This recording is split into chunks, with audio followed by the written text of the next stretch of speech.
No Acre são 7h08. Já estamos de volta com o segundo bloco do Bom Dia Rio Branco. Hoje, segunda-feira, 28 de outubro, gostaria de agradecer sua audiência, sua companhia. Você que desde cedo acompanha o Bom Dia Rio Branco ou você que está chegando agora, todas as informações, tudo que já foi exibido no primeiro bloco do programa, você vai poder rever acessando o site www.oriobranco.net. Eu estou recebendo aqui nos estúdios do Bom Dia Rio Branco o advogado Gabriel Santos. Doutor, bom dia, seja bem-vindo ao Bom Dia Rio Branco. Obrigado mais uma vez por me receber aqui. Doutor, você falava aqui durante o intervalo que vai ser realizada a primeira semana do clima do Acre. Isso. Que semana é essa? Como é que foi pensado? Por que ela vai acontecer? Certo. A Semana do Clima, ela nasce... primeiro, bom dia a todo mundo que está em casa, né? Segunda-feirona de feriado. Feriado para os funcionários públicos, né? Funcionário público, quem é trabalhador do CLT está na labuta agora, os meninos aqui do estúdio, está todo mundo trabalhando. Mas essa semana foi pensada, gestada primeiramente por uma série de movimentos que estavam acontecendo. Existe uma discussão sobre crise ambiental no Brasil muito forte. Se existe crise, se não existe crise, se houve fogo, se não houve fogo. E esse debate tomou muito, sabe? Eu fui para a Semana do Clima de Nova York, em setembro, e eu vi que a discussão estava muito forte a respeito da Amazônia. O que se debatia lá? O que se falava lá em Nova York? Principalmente, às vezes a gente tem uma visão muito deturpada das discussões. A gente acha que o pessoal está falando algumas bobagens quando não estão. Por exemplo, sempre coloco os ambientalistas contra as pessoas que produzem alimentos, as pessoas que mexem com a terra, a gente que produz gado. Só que não é bem assim. Por exemplo, um debate que eu vi muito interessante, isso na Universidade de Nova York, é de como a gente produz mais usando menos espaço. Isso é muito positivo, por exemplo, para quem é pequeno agricultor, para quem tem pequenas propriedades e precisa aumentar a sua renda a partir daquela pequena propriedade. Quando você fala produzir mais com menor espaço, vamos dizer assim, tirando de cena as queimadas? Também. É porque hoje a gente tem uma ideia de que a gente precisa derrubar e queimar. Óbvio, e alguns pontos é até permitido legalmente, se pode fazer a derrubada, pode fazer manejo, etc e tal. Mas a gente tem essa noção de que a gente precisa derrubar mais para a gente produzir mais. E hoje toda a ciência, todos os especialistas estão apontando que é possível produzir mais alimentos, é possível produzir mais cabeças de gado por metro quadrado, por quilômetro quadrado, que antigamente tinha essa ideia de que você precisava de grandes quilômetros de pasto, vários hectares, para criar gado. E hoje já está pacificado que você pode produzir muito mais gado com menos espaço. Então, toda essa discussão estava acontecendo lá. Não estava se discutindo que a gente precisa manter a Amazônia intacta, que as pessoas aqui têm que morrer de fome, qualquer coisa do tipo. Estava se produzindo, como que a gente viabiliza renda, viabiliza recursos, como que essas pessoas conseguem se manter lá na Amazônia e usar a floresta de maneira sustentável. E a gente teve um debate, você acompanhou muito bem, sobre uma tal de florestania que aconteceu no Acre e tal. E a gente viu que não deu muito certo em vários aspectos. Você concorda que não deu certo? Em vários aspectos eu concordo que não deu certo. As pessoas, nas reservas florestais, muitas estão precisando derrubar para conseguir comer. Inclusive, existe um dado, existe pesquisa que mostra que grande parte do desflorestamento está acontecendo em reservas de proteção, em áreas de proteção. Então, houve toda uma discussão, uma política ambiental que foi instalada no Acre, que em parte teve seus méritos, a gente precisa sempre reconhecer aquilo que deu certo, mas em parte fracassou, principalmente na parte de gerar renda. As pessoas precisam comer, as pessoas precisam colocar comida no prato dos seus filhos. E isso, em parte, essas políticas não deram certo. Hoje a gente precisa discutir não só a vida do extrativista, que é importante, a vida do pequeno seringueiro, enfim.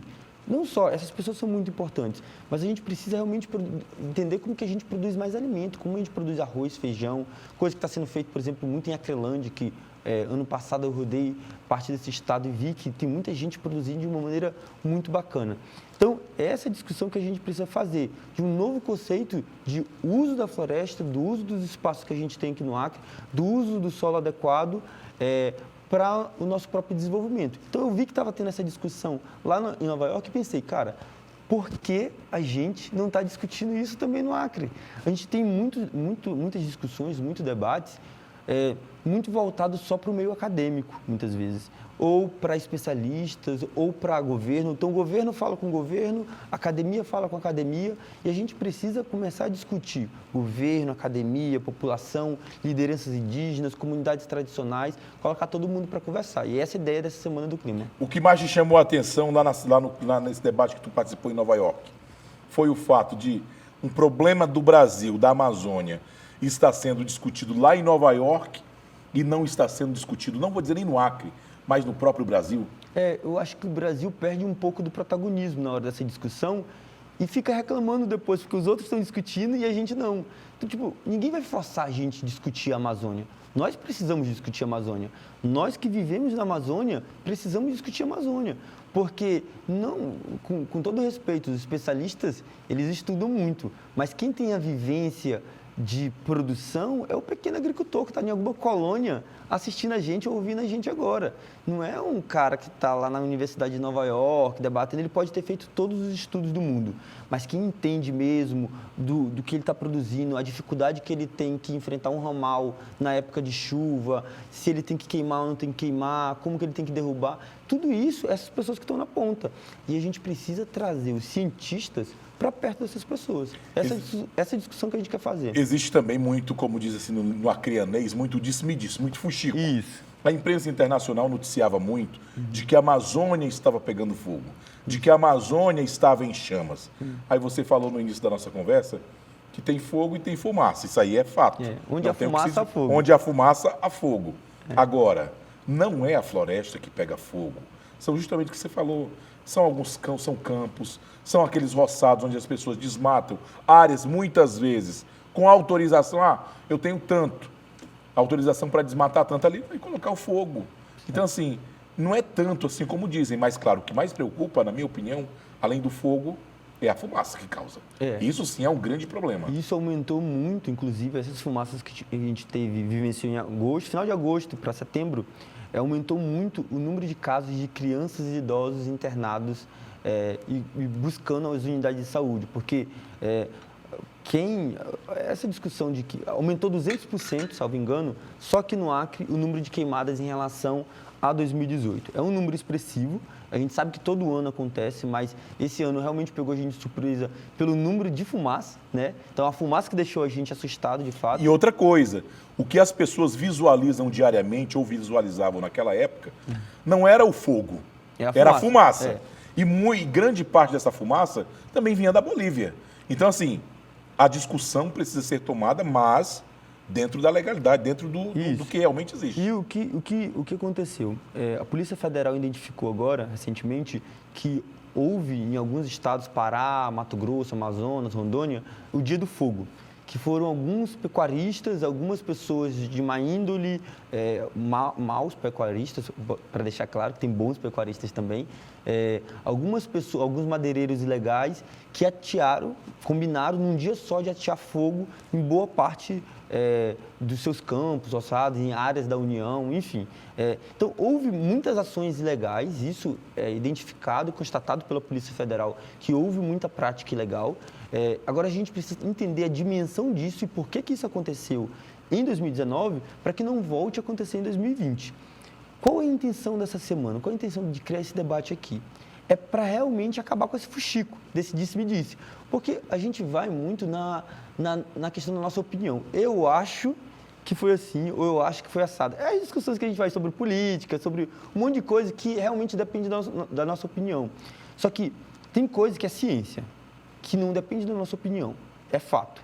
E a gente precisa trazer especialistas, gente que identifica dados e verifica fatos para fazer essa discussão. Eu, enquanto advogado, eu não tenho condições de dizer se essas fumaças causam problemas na saúde do rio-branquense ou não. A gente sabe que causa. Claro. Eu acho que causa. Mas um especialista, um médico, vai poder dizer com mais certeza. Por isso que a gente convidou a prefeita para apresentar números para a gente, como que isso identificou nas unidades de saúde, enfim, na saúde do povo acreano. A gente convidou um médico, o doutor Érico Rocha, a gente convidou nutricionista para saber como a nossa alimentação impacta na sustentabilidade, na vida. Agricultor orgânico a gente convidou. Então, a gente convidou uma série de pessoas, vão ser 2 dias. Na quarta-feira vai ser... Isso mesmo que eu ia te perguntar. Primeira semana do clima, acontece em que dias, horário e local? Dia 30, agora, quarta-feira, às 19 horas, vai acontecer lá no Salão Cultural da FAO. Então, qual é a discussão que vai ser lá? A gente vai iniciar um debate sobre mudanças climáticas. Está tendo mudança climática ou não? A temperatura do planeta está aumentando ou não está? Se está aumentando, por que está aumentando? O homem pode intervir no clima? Essa é a discussão que a gente quer fazer. Eu tenho condições de responder isso? Não. Tenho. Então, eu tenho que chamar um especialista para discutir isso. E a gente chamou um especialista muito respeitado, que é o Dr. Eufran Amaral. Ele é chefe do Embrapa aqui no Acre. Então, é um cara que entende de solo, que entende de clima, que entende de floresta. Então, ele pode fazer essa discussão. Ele vai fazer uma apresentação sobre o que é mudanças climáticas, se ela está acontecendo ou não, por que ela está acontecendo e se tem como intervir nisso ou não. Então, para iniciar, a gente vai fazer um painel depois sobre a sustentabilidade.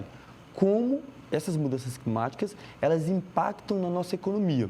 Por que isso é importante? Porque existe toda uma discussão que a gente precisa usar mais nossos recursos para ganhar mais dinheiro. Só que está tendo já uma discussão muito mais avançada do que essa, é de como a gente usa os nossos recursos naturais de uma maneira muito mais potencializada para ganhar muito mais dinheiro. Então, uma discussão que não foi feita antes como os impactos dessas mudanças climáticas afetam no nosso bolso. Então, como que o Acre consegue mais dinheiro, a Amazônia consegue mais dinheiro usando a floresta. E aí a gente trouxe economista, a gente trouxe o Eufran Amaral, que vai discutir isso, e outras personalidades para fazer essa discussão, de um viés econômico e social. Então, na quarta-feira, FAO vai ter esse viés mais econômico, mais social e sobre mudanças climáticas. Aí quinta-feira vai ser... Já é na Uninorte. Na Uninorte. Por que a gente escolheu... É só fazer uma explicação básica. Por que a gente escolheu fazer isso em faculdades particulares e não na UFAC, por exemplo, que é uma universidade pública? Eu faço a defesa da universidade pública, sou totalmente favorável. Só que eu acho que esses debates, essas discussões, elas precisam sair dos mesmos espaços que sempre aconteceram, sabe? Eu acho que a faculdade... Alcançar mais pessoas, né? As faculdades particulares, as pessoas que estudam lá também vão ser trabalhadores, eles vão estar na ponta, dialogando com a sociedade. Então, por que a gente não leva essa discussão para essas pessoas também? Então, o nosso objetivo é alcançar realmente essas pessoas que estão lá, tanto os profissionais quanto os acadêmicos dessas faculdades particulares. E na Uninorte vai acontecer dia 31, quinta-feira, também 7 horas da noite, lá no auditório do Bloco E, que é no auditório do Bloco de Medicina, e vai ser uma discussão sobre saúde. Como que as mudanças climáticas, como essas queimadas, como toda essa fumaça, ela impacta na saúde do povo acreano. Então, a gente vai trazer médico, nutricionista, biólogo, engenheiro, para fazer toda essa discussão de como que a gente pode ter mais qualidade de vida e ganhar dinheiro. Então, primeira semana do clima, dia 30 às 19 horas na FAO e dia 31 lá na Uninorte. Isso, qualquer informação, basta buscar o nosso Instagram, é Semana do Clima do Acre, lá vai ter como você fazer a inscrição, tudo gratuito, é um debate aberto. Chega lá, faz essa discussão, vai ter emissão de certificado para quem é acadêmico, que precisa daquelas horas complementares. Claro, as horas são importantíssimas. Sempre precisam, né? E vai ser uma discussão muito legal, vale a pena conferir.